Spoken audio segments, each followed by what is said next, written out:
what is Denver good at? And I'd say they're good at winning. They just have something going where, when the chips are down, they figure out a way to get it done. Sean Payton has talked about winning being addictive, and it's they have found a way to chase these victories in a way that they can almost start to feel inevitable. Hello, and thank you for joining us here on Broncos and Bourbon. I'm your host, Phil Milani. Very excited about today's episode as the Athletics' Nick Kosmider joins the program. He's covered the Broncos for the last 5 years here and was the 2023 Colorado Sports Writer of the Year. Nick always brings a lot of data and research, and he really knows what he's talking about when he comes prepared for these press conferences and his storytelling and talking to guys. So I always appreciate reading things in the Athletic from Nick, because you're going to get some data backed stories and things that have been really researched, and he always brings that to his storytelling. And we get into some of those some of those data points with the Broncos, because this has been such a wild year. The Broncos winning their last 4 games by 3 points or less. I think they've won 7 games this year by a combined 17 points. So some really interesting numbers and history surrounding this team so far, as they are 10-2. The number 1 seed is firmly in their sights here, and just 5 games to go. The Broncos really could make a push at this thing. So really had a great conversation with Nick, and talked about a lot of different things, including this Raiders game coming up. The Raiders gave the Broncos some fits a few weeks ago, although that was a Thursday night game. So anyway, we get into all that here on my conversation with Nick Kosmider. If you enjoy the conversation, please like and subscribe as we continue to grow the Broncos and Bourbon brand. Anyway, with that, here's my conversation with the Athletics' Nick Kosmider. Nick, thank you so much for taking some time to come on the show. How you been, man? I've been great. It's been a fun season to cover, Phil. I've been, as you know, covering this team since 2020, or I covered another season with the Post in 2017. But nothing like that in terms of what this season has to offer. Certainly been a different vibe, and one way or another, they just keep winning. So it's been a fun season to cover.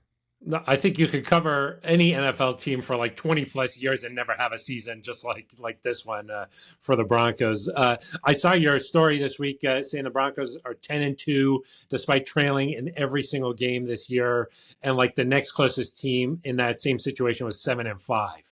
So what do you make of this team, Nick? Are they as good as their record suggests, or maybe not?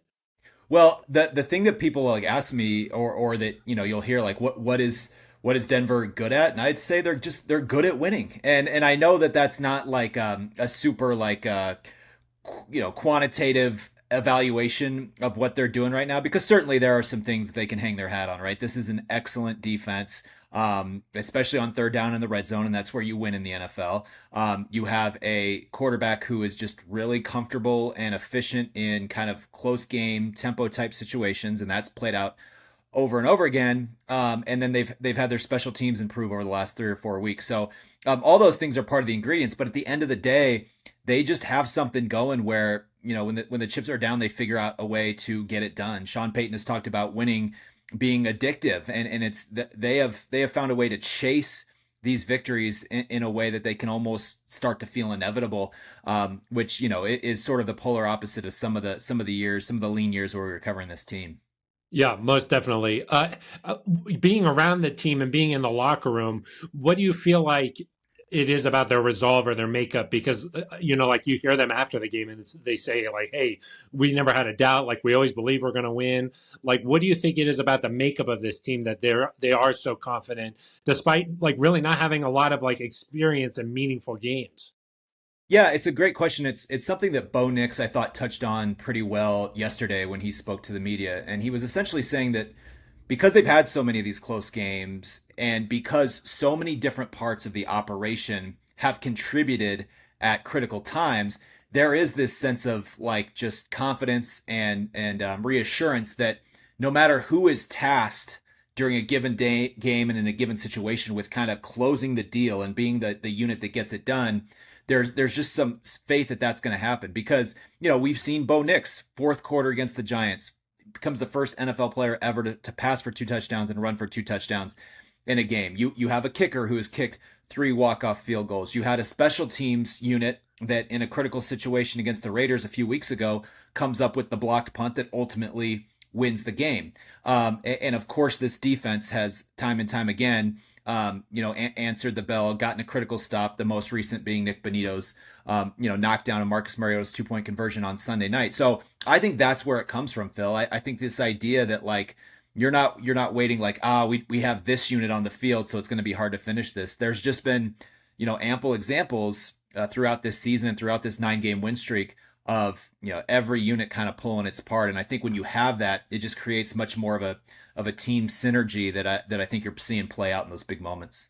Yeah, definitely. Anybody who they need to step up seems to step up. And, it even felt like against Washington, like even it was so close on that 2-point conversion, that should have been an easy conversion there. But it just never felt like, at least watching a game, like Washington was actually going to win that game. I don't know. But I did notice, though, that Washington was having some success getting the ball out of Mariota's hands really quickly. He's a mobile quarterback.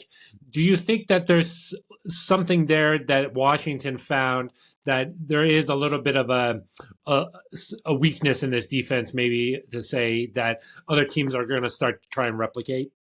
Well, I think first of all, I think Washington just played an excellent game on Sunday night. I think that's as well as they've played in a really long time. They were starting to get healthier, and I think Marcus Mariota is such a good fit for Cliff Kingsbury. Like he played a lot of that same quick game, quarterback movement stuff at Oregon, where you're up tempo, you're hitting quick, you're getting in a rhythm. I think that just is a good fit between those two, and they went into that game saying like, we're going to try to mitigate how much pressure that we get in this game. And one way you do that is be able to run the football. And I think that was a little bit of an anomaly in terms of what Denver's done defensively against the run, especially since Malcolm Roach came back there in week 5. So I just think that was one of those games where Washington was able to kind of hit all the right buttons and it helped them out. But again, you look at it and the Broncos still kind of came up with some of the critical stops that they had to, right? Whether it was Dre Greenlaw's interception or certainly, holding them out of the end zone on Washington's final drive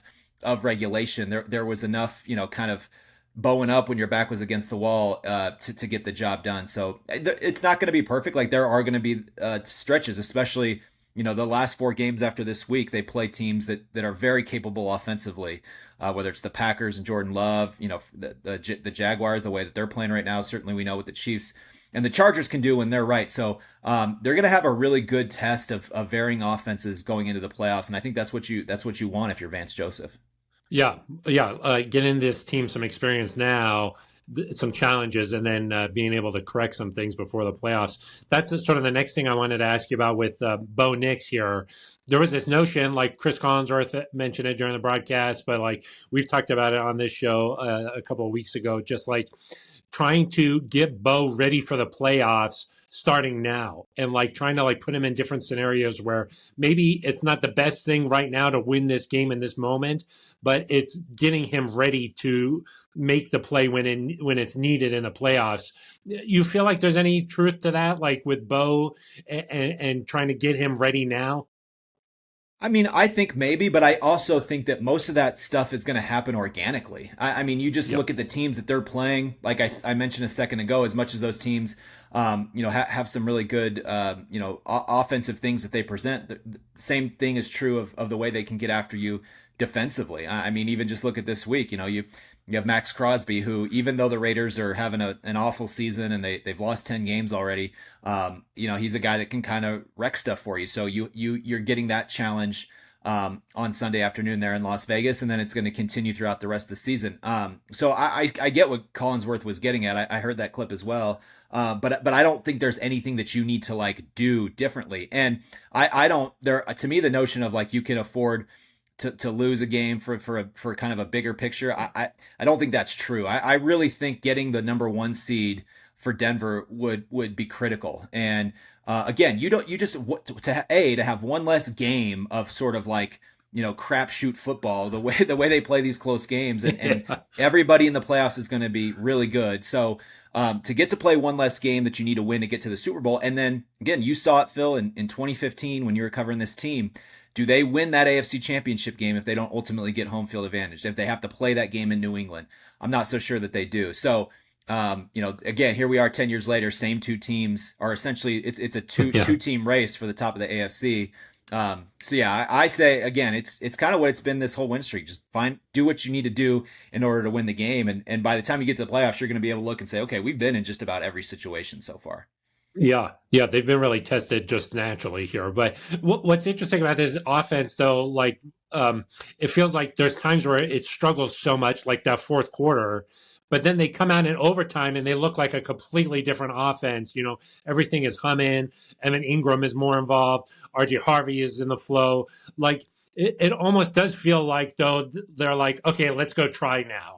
And there has been this notion, some people have been saying that like the Broncos play down to their opponents or play up to their opponents. Any truth to that, you think, Nick? Well, I just think that they're a team that offensively, and I kind of need to go in and like dig to the numbers of this, but most of the time when this team gets a first down, they end up scoring. They end up putting together a good drive that takes time off the clock.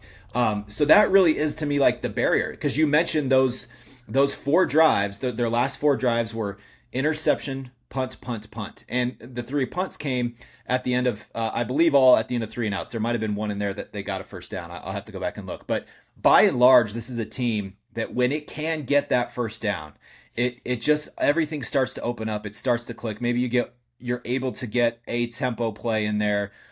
You're able to speed it up a little bit, and they just kind of catch a groove. It's just, they have the most 3 and outs in the league. It is a very odd sort of dichotomy between what they do when they pick up that first down versus if they cannot get it.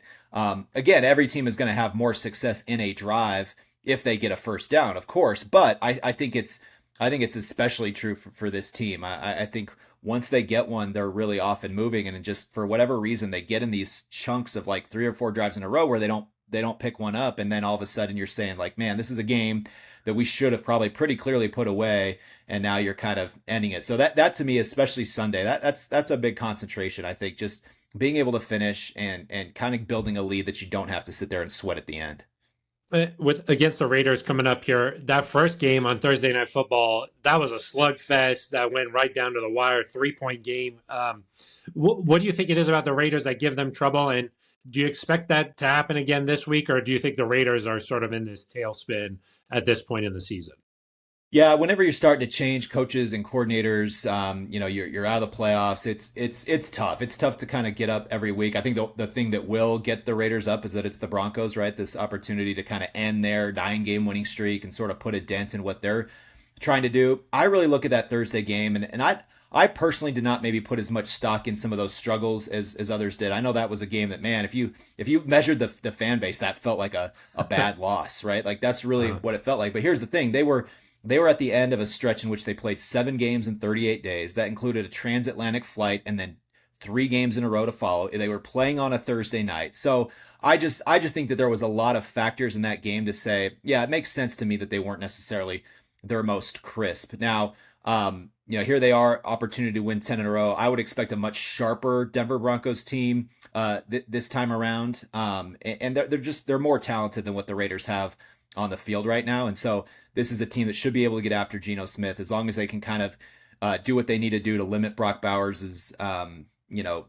impact. And then I think they're going to have a real chance to win this game comfortably.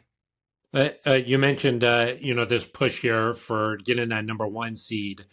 Do you think the Broncos can continue to live like they've been, or do you think like the law of averages eventually will catch up to them? Because you did mention the quality of opponent coming up after the Raiders here.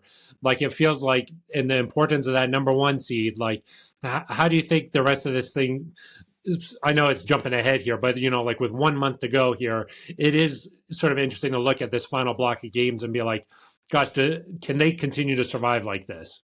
Yeah, well, it's interesting. I wrote this week, but if the Broncos beat the Raiders on Sunday, they will own the tiebreakers against New England. So essentially what would happen then, going into week 15 with 4 games to go for each team, the Broncos would simply need to match whatever the Patriots do the rest of the way in order to win the number 1 seed. Now, there's some scenarios like, very minute scenarios where maybe the Bills win out and all those kind of things. But like I said, this is really by and large a two-team race. So to me, it is like just figure out a way to win. Whether it's go 2-2, if you need to go 3-1, they'll figure out kind of just how they need to. That's one thing I give Sean Payton a lot of credit for. Yes, these games have largely all been close, but he really does have sort of this prescient view of how games are going to play out and how you need to win them. And a lot of times the Broncos have been able to hit those check marks. I don't think you're going to have a lot of like runaway wins in these last four, just because of the quality of opponent. I think if Kansas City wins, this week, you're looking at a scenario where every game that you play the rest of the way could be against a team that has a better than 500 record. Like that's a tough way to finish the year. So whether they can live this way, certainly you open yourself up to a lot more like variance or bad bounces if you're playing one possession games. But as Alex Singleton said in the locker room, like that's what this league is. Like we would love to play 4 perfect quarters on both sides of the ball. It's just not the way that it goes. You're going to be in these close games. The Chiefs are a perfect example. They just haven't won theirs this year. And so, yeah, like it leaves you open, but hey, if you're in those games and you've done them before, you're giving yourself a chance. And that's kind of all that they can really ask for. When you look at the AFC, do you feel like the Broncos and Patriots are like in sort of a level above everybody else? Or do you feel like, 1 through 8 or 9, they're all actually really kind of tightly bunched in there? Because like to me, even if the Broncos, like say they finish with the second seed, you're talking about a team like Buffalo or something coming in that first game. Like it feels like there is no real like sort of sluggish team that's going to sneak into the playoffs. Well, right. Especially when you think about the fact that like, it very well could be Bills and, maybe Chiefs as wild card teams, or even, the Colts or the Texans as a wild card team, or, there are a lot of proven teams that have been in the playoffs the last couple of years that are going to be now, sort of road hunters, which is a different position than certainly a Josh Allen led team has been in. I believe their division win streak was 6 in a row, 7 in a row. Something like that. So that would be new territory for them. I certainly don't want to play Josh Allen. If I'm a team that has to prepare for him, I don't want to play Josh Allen in my first playoff game. Like that doesn't sound like a lot of fun to me. And the Bills, I think you saw a game against Pittsburgh. I think are really starting to put it together at the right time. There's a lot of questions about their defense, but they've shown an ability, when the playoffs arrive to kind of tighten things up. And yeah, they're just a team that I wouldn't want no part of, wouldn't feel good about having to game plan for them. So yeah, I don't think that the Broncos and Patriots are some tier above. Now, certainly they've record wise have separated themselves to the degree that, again, I think it's just that those two teams racing for the number 1 seed. But no, I think if the Chargers can get a little healthier, I worry about them because of the fact that just those injuries that they have on their offensive line, with how much Justin Herbert already takes hits. I think they're taking on a lot of water right now, but Houston's playing really well. Jacksonville is playing well. And certainly the Colts, though, that they've stumbled a little bit lately, that's another team that, certainly has shown that it has a lot of different ways to beat you. So no, it's not going to be easy. And again, that's why I say, like, you want the number 1 seed. Like, I've seen some people say, oh, well, if you get like, no, you want the number 1 seed. It's one less game against what is going to be a good team, no matter who it is, that you have to play. And then again, the importance of getting both of those games, to at home and to try to go to the Super Bowl. Yeah, it feels like almost like those guys who have been at the top, it's like sort of flipped where now they're like fighting to get into the playoffs. I was interested to see what you think about this. Like the top 3 teams record wise right now in the league, the Patriots, Broncos, and Bears, they're all led by second-year quarterbacks. Like what do you think it is about the current state of the NFL and maybe like how prepared these quarterbacks are coming into the league now, where, hey, your second year, you're going to be, you've got the chance to be leading a team with the number 1 record in your conference? Well, I think there's a couple things, but I think number one, we talked, there was a lot of talk going into the 2024 draft about how that class at quarterback had a chance to be special. And that's why there was 6 of them drafted among the first 12 picks. Like it was a unique class in terms of just not only the quality, but the volume of passers that were available in the first round. Obviously a record for that many to go within the first 12 picks. So I do think that there's a difference with that particular group. They've also found themselves in really good, like, quarterback coach situations, right? Like Mike Vrabel, again, I'll never figure out why Tennessee let him go. One of the best coaches in the league, in my opinion. So now you kind of have his operation just in terms of how they do things paired with a guy in Drake Maye who clearly has an immense talent. Got to kind of watch a little bit more last year because of injury than some of the other quarterbacks did. And then you have Caleb Williams paired with Ben Johnson. And it looked a little bit rocky at first, like there was some growing pains involved in that, kind of like what we saw with Bo and Sean Payton last year. But clearly now they're clicking in a much more significant way. I do think quarterbacks are more ready, Phil. I think the idea that you can really get to where you want to go in college. Most of these guys have played in multiple systems. That was true of certainly of Caleb Williams and Bo Nix. May spent his whole career at North Carolina, but you by and large you have quarterbacks who have experienced different systems. They've been in school longer. They've played in more games. And again, that's true of these guys who are playing really well right now. Yeah, it's crazy to see like just how much success these young guys have been having. Okay, and then the last one on the Broncos here, like, what do you think it's going to take? Like anything that they need to do or focus on here with a month to go to get that number one seed? Like, if there was something that you're like, yeah, they could be a little bit better here. Where do you think that it is? Yeah, I certainly think that it would be a matter of like figuring out how to be more efficient in the run game. That since J.K. Dobbins has gone down, and again, small sample size, 2 games, it has not been the same since he was in the lineup. And part of that is the way that the defense is playing. Sean Payton said, "Look, they played us in a lot of heavy sets defensively on Sunday night. They kind of dared Bo Nix to throw the ball, and he did for 321 yards, the second highest total of his career. So they're going to adjust to how teams want to play them. But I think you're still going to certain times need to be able to line up and run the football if you're going to protect a lead, because they've built them at times and just have not been able to kind of put their foot on the gas. And I thought Sunday night, their inability to run the ball on early downs was a big reason why they could not put that game away. So that's the big thing that I'd like to see, going forward is can you control the game a little bit more, by running the football. I think RJ Harvey's done a lot of good things. He's certainly he's grown as a pass receiver in a big way. You're starting to see that joker thing, that inner triangle that Sean Payton talks about between Evan Ingram and RJ Harvey is really giving them some things in the middle of the field. But I think just getting him in a game where he can get, 15, 16 carries, and really build up a bit of a lather and confidence, I think that would be big for Denver. Yeah. What do they say? Running the football and playing defense. That's what wins in December and January. So definitely a good point there. Well, I'm interested. How has Sean been with you guys? Like, have you seen him change over the years here? Like, or has Sean sort of been the same way every day because you're around him? You're at all these press conferences asking him these questions. Like, how has he looked to you this year? Anything different about Sean just being around him every single day?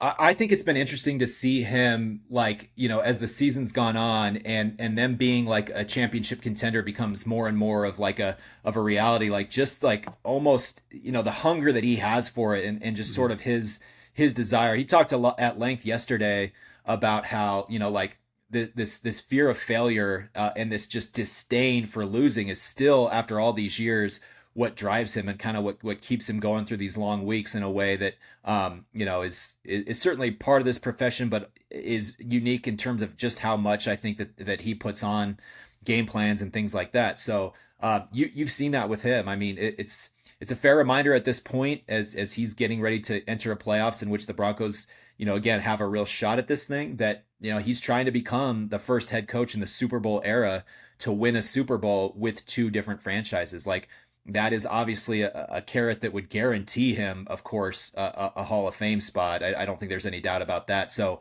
I think he sees that. And he said it all the way back in obviously training camp, right? He talked about this team being similar to others that he's had where he said, I think we have what it takes to be able to compete for a Super Bowl. It doesn't mean we'll get there, but he kind of said that of this group. And as this winning streak has piled up, and as they've just sort of kept rolling along here, you can kind of see that, they see it. They can almost kind of taste what that might look like.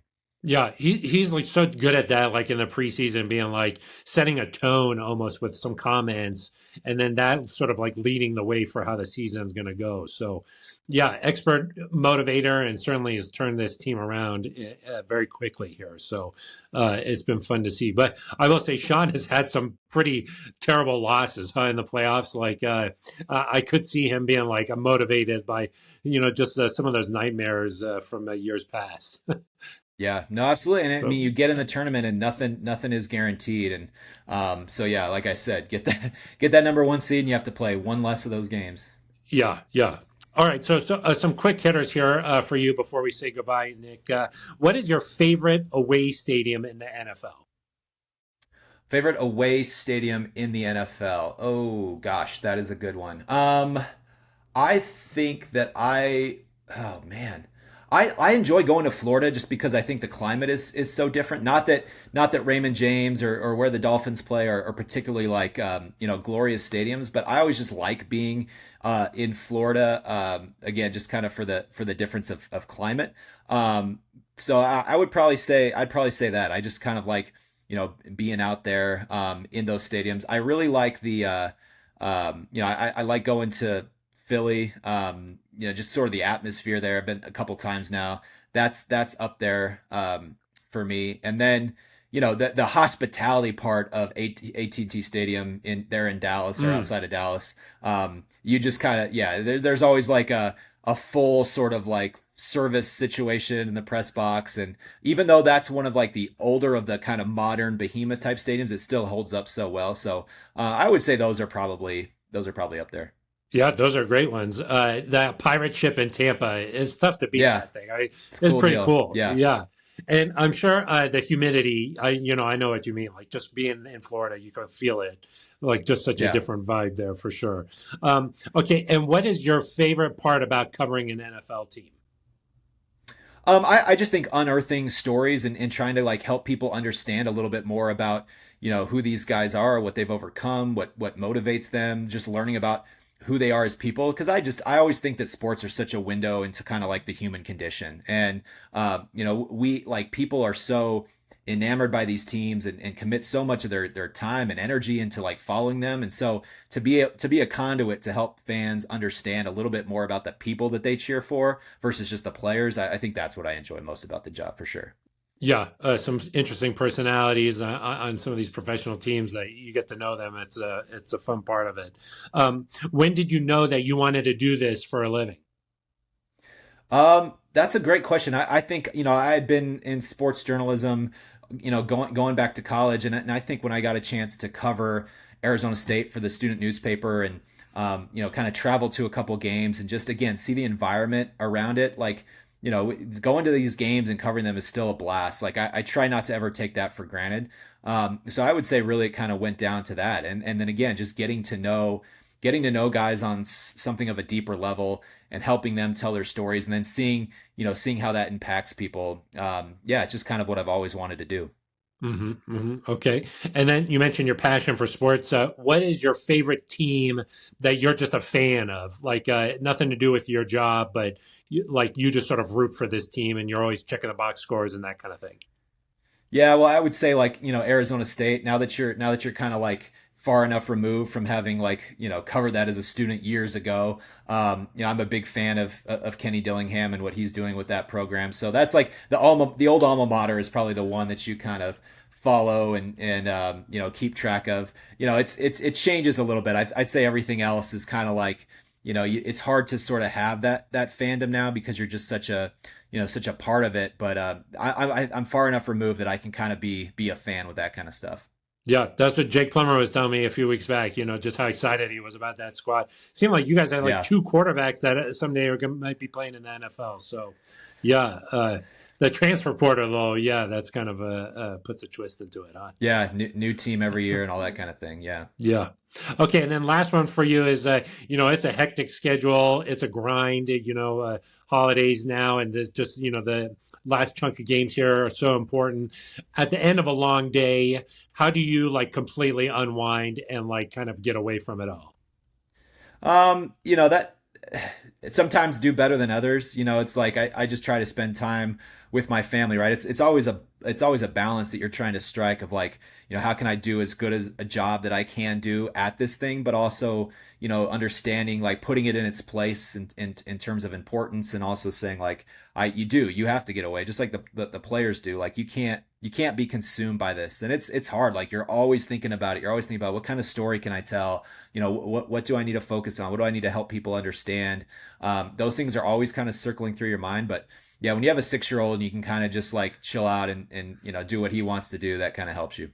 Yeah, they bring tremendous perspective, huh? Like you seeing the Yeah, world no through their doubt. eyes. You're like, oh yeah, this isn't like life or death, huh? Yeah, no doubt. Awesome. Well, hey, Nick, I really appreciate your time. Thank you for hopping on the show here and lending your expertise here on the Broncos. And good luck the rest of the season. Enjoy this wild ride, huh? Will do. Thanks a lot, Phil. My thanks to Nick Kosmider from The Athletic for spending some time here on the program.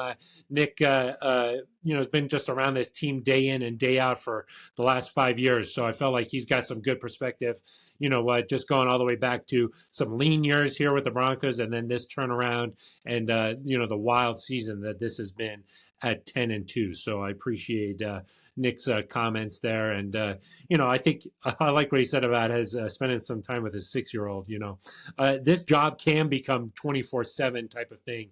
But every once in a while, your kid will say something and you'll be like, oh, yeah, that's kind of funny, like let's build a fort or something, like that's more important. So I appreciate Nick saying that. And, I do think that stadium there, that was interesting. He mentioned Tampa and Miami. Just haven't heard much about those stadiums, but they do have some interesting vibes there in Florida. So. And Jacksonville, too. They got that hot tub up there.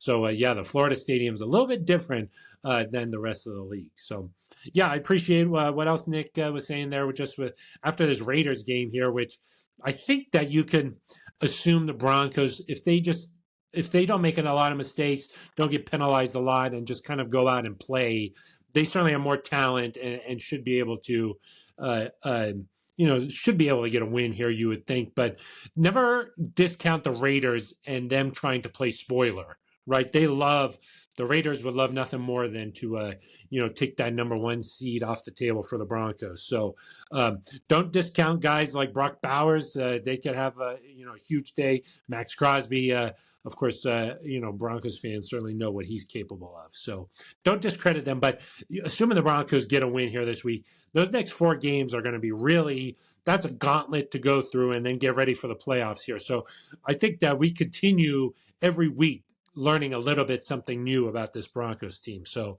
I do think that it's going to be interesting just to see how they continue to adapt and morph and be able to put themselves in new situations and see how they come out of that. But the Broncos just continuing to find ways to win. And at this point, I think what Nick said there, they're good at winning. And that's sort of what they do. So I would not feel great if for some reason they had to settle for that number 2 spot. And then you got like a Bills team coming in here that first week. Like, I think that whatever you can do to avoid that sort of a situation, that like one way you could think about it is these games have all come right down to the wire, right? And so, the Broncos have been really good at winning those games, but really at the end of the day, you're like, that thing could have gone either way, right? Like those are evenly matched teams, like Broncos beat the Chiefs, right? They're pretty evenly matched, but the Broncos found a way to win that. Playoff games, I remember Peyton Manning used to always say this, is that a playoff game, each one sort of writes its own story. And the playoffs, they don't care about what you've done this year. Like, once you get into that thing, everybody's equal and anything can happen. So, like, that first seed and that first week bye, that is just so huge. So, Broncos really got to do whatever they can to get a hold of that, just because once you get to the playoffs, nobody cares that you're on this great season and that you've had this wild ride and that, hey, maybe you're division champs at that point. Playoffs don't care about that. Anything could happen. It's why it's so exciting. And it's why, this year is going to be so interesting because that 7th, 6th, 5th team, you're going to be talking about teams that have established great quarterbacks that have a playoff experience. And, it's possible that Drake Maye, Daniel Jones, Bo Nix, those teams at the top, if CJ Stroud, if the Texans, kind of get in and maybe win that division, who knows what happens there. But you're talking about some teams that maybe don't have that experience at the quarterback position.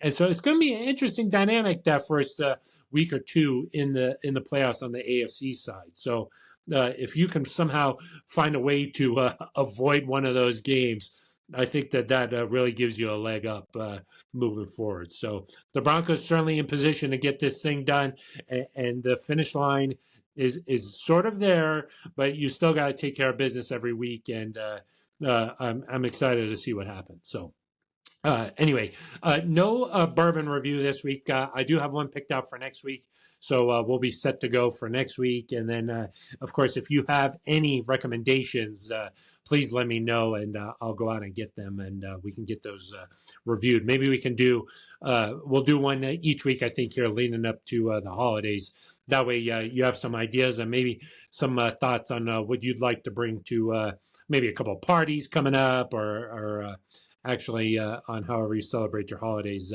Maybe you'll have some good recommendations. So we'll do one every week here leading up the rest of the way up to the holidays. So anyway, hope that everything's going well, and that you enjoy this ride with the Broncos. It's interesting.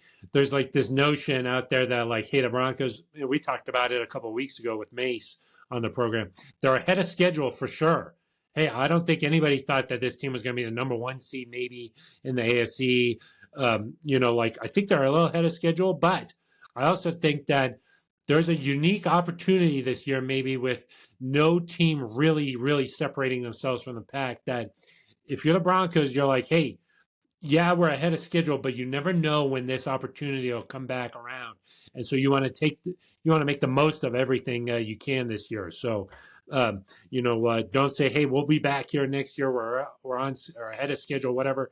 No, the time is now, and make the most of this here moving forward. So enjoy these wins, however they come, I think, if you're a Broncos fan. So that's what I have to say about that. If you enjoyed my conversation with Nick, please like and subscribe as we continue to grow here. And we've got some big games coming up after this, and we'll have some big guests coming up in the next couple of weeks here. So thank you so much for tuning in. That's going to do it for us. For Broncos and Bourbon, I'm Phil Milani.